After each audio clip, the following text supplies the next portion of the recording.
All right, so we got my 2012 Mazda 6S Touring here um, with the 3.7 liter Duratec V6 Cyclone engine from Ford. I got about 134,000 miles on it, 135,000. I bought this thing with about 115 on it. You probably saw my video on the transmission fluid change. Other than that, it's been a pretty good car, but going into it, I knew that the Ford engine had one serious flaw with it, and I was gambling that it wouldn't bite me. Well, it has bitten me. So this is going to be a pretty long video series, I'm assuming. I don't know how long it's going to take me to do, but here's the deal. A couple days ago, somebody heard a little bit of a diesel sound coming from the engines. You know, you'd be idling, driving around town, and you could just hear a little bit of clack, clack, clack, clack, a little bit of clickety noise, sort of like a diesel. Oh, okay, whatever. Well, I got wondering about it, so I fired it up cold the next morning, and I could hear sort of almost sounded like an idler pulley, metal on metal screeching sound down in this area. But as I, checked the idler pulley down in here, I could definitely tell that the noise was coming more from in here behind the timing cover. If you're on this video, you probably know that the Cyclone engine has a serious flaw. They put this engine in the Ford Edge, I think some of the Mustangs, the Mazda CX-9, I think it is, and obviously the Mazda 6. But Ford, in their infinite wisdom, decided that the water pump was going to be driven by the timing chain. So this is a timing chain engine. So the chain is in oil behind this cover, and the water pump is driven by that instead of driven externally, which, a timing chain is meant to usually go to the life of the car. It's not a wear item like a timing belt, so it's not really meant to be accessed clearly. And the water pump being driven by that, the water pump is always a wear item. So you're almost guaranteed that around 100,000, 150,000 miles, the water pump's going to fail, and then you're screwed. And the problem is, when that pump fails, if the bearing fails, the pump gets sloppy, the timing chain gets thrown off, or it skips timing, and your valves crash into your head, and the engine's ruined. Or the water pump leaks coolant into your oil, and you chew up your bearings and things fairly quickly because your oil isn't properly lubricating. So either way, catastrophic failure. You can see why a lot of these engines, the owners don't even know what's happening, and then all of a sudden the engine's gone and thousands and thousands of dollars of repair. So in my case, I hear this noise, and I was a little bit suspicious, but I drove it to work one more day, and on the way home, I don't know why I did that, but I wanted to be sure, and on the way home I got a P0016 code, which says that the check engine light, which says that the cam and crank are slightly out of phase, or out of timing. So I am really hoping that that wasn't too much, that they're just barely starting to come out of timing, and the pump, I can actually hear a little bit of vibration when I'm going down the road. So I think this pump is just about ready to skip a tooth. But I think I'm okay. The engine still runs okay. If I really hammer on the gas, I can notice a little bit of loss of power. So I think the timing is slightly off, but hopefully not enough to throw crash the valves into the pistons. But really flirting with disaster, and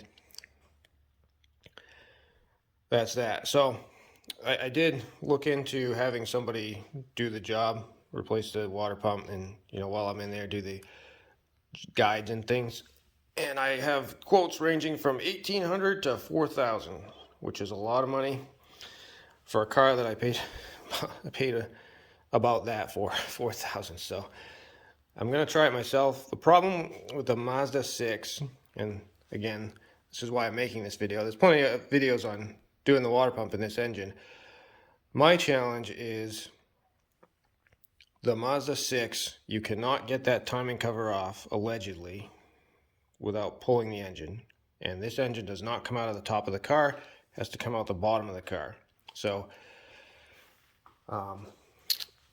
if you look in here, you know, this is your timing cover all the way up to here.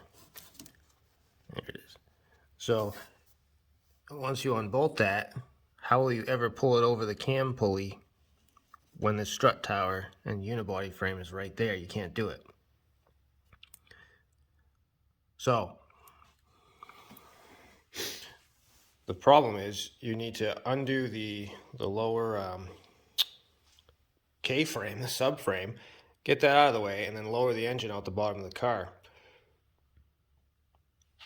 You know, obviously pulling all the CV axles out of the transaxle and everything, it's a disaster. So not only did Ford screw you with the design of where the water pump is, but then Mazda stuffed it into this tiny little engine bay, and you can't get the cover off to do the job without dropping the whole engine. So really bad design. I'm really, I don't know, screwed by this whole ordeal, but I figured there's probably other people in the same situation, wondering what to do and looking at a $2,000, $2,500, $30,000 bill. And if you have some sort of mechanical ability, I'm curious if you can figure out how to do it yourself. And I'm going to try, because, you know, it's winter and I got nothing better to do in my free time. So I did consider loosening the engine and then trying to just shift it. I do have an engine hoist. Shift it over this way, but when you look down in here, you probably can't see it, but you know, there's your gap to the frame. Come on, focus. And you don't really have much room to shift it over this way either. So I do think I am going to have to lower or raise this engine some to slide it over. I don't know as though I need to drop the whole engine out of the car. Now, we'll see as we get into this. You guys are going to follow the journey, so to speak, because I don't exactly know. So I'm just going to start ripping things off, get this stripped down, get the valve covers off, undo the timing cover, see how much clearance I need, and then start planning out how to actually get that clearance. I do have jack stands and jacks, and I have a buddy with some sort of homeowner type lifts that go on the side on the rocker panels and can lift up. So, you know, I'm thinking maybe if I can get this car about 2 feet in the air, I could crawl under, drop the subframe, and then just lower the engine down some until the transmission clears this side, and then maybe swing the engine over. I don't know. I do know this is going to take weeks, but hey, at the end of these videos, you'll either know whether it can be done or not, and whether it's worth the $1,800 or $4,000 to go have it done. I can't wait to try. So I think that's about it. One thing I might do before I get too far into this is do a compression check, just to make sure it's even worth the effort. But yeah, I got quite a bit of room in here. I think I'm going to shift this starter up and shift it all the way to the back to give me as much room in the front for the engine hoist. You know, I got sides cleared out here for whatever blocking I'm going to need to get it up in the air. So what I'll do is I'll start it up one more time to move it around. And maybe you can hear the knocking sound, so you know what to listen for.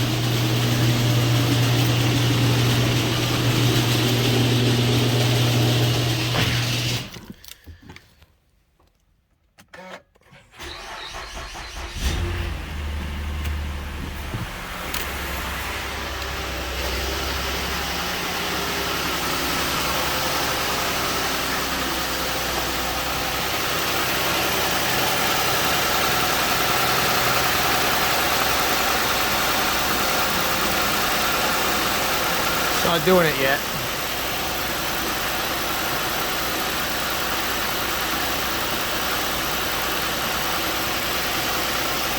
Sometimes it doesn't do it.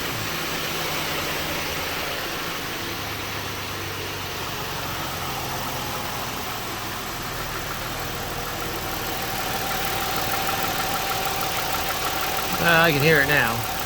Not sure if you can in the video. You hear that little click, click, click, click, click?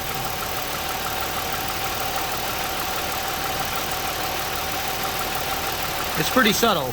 But every now and then, though, I would get a real good screech out of it. So let me get this thing positioned and we're going to get to work. Alright, we fast forwarded a little bit here. I don't think if you're on this video you have a lot of need to have a step-by-step on how to get to this point. So really I've just pulled a lot of the crap out of there. Airbox, battery tray, injector, coil packs, intake, manifold, etc. Just trying to get a look at what I'm dealing with here. A lot of fuel line disconnected, a lot of electricals, power steering, reservoir. So just starting to really see what I'm dealing with. Starting to convince myself that I am going to have to drop the subframe and lower the engine. But yeah, once you start tearing some of this stuff off, it doesn't seem as daunting. Just at some point here I gotta drain the coolant and get under there and disconnect the exhaust. So I'm almost to the point where I need to jack the car up, get it on stands. If I am gonna have to pull the CV axles, I think I'll break the axle nuts first while the car is still on the ground, so I don't stress out the transmission. So I'll break the CV axle nut there, and yeah. Oh, I also pulled the hood because if I'm gonna get the engine hoist in there, that hood's gonna be in the way. So I believe that this is one hook and this is the other. So my dream would be to hang the engine once the subframe's dropped, undo the transmission mount, undo this motor mount, and undo the dog bone mount, which is way back here down below. And then I think, let's hope, I could lower this somewhat to the point where all this clears this frame, and then possibly shift it just an inch or two that way more, to the point where this cover could, come off enough where I could slide it out. Maybe that's just a dream, but my other challenge is, I'm going to get this alternator out of here, but the AC compressor down there, I really don't want to have to crack the lines and do all that crap. I'm not set up for AC, so I would love to be able to leave that AC compressor, maybe unbolt it and sort of hang it somewhere. I don't know if that's possible or not. So we'll see, but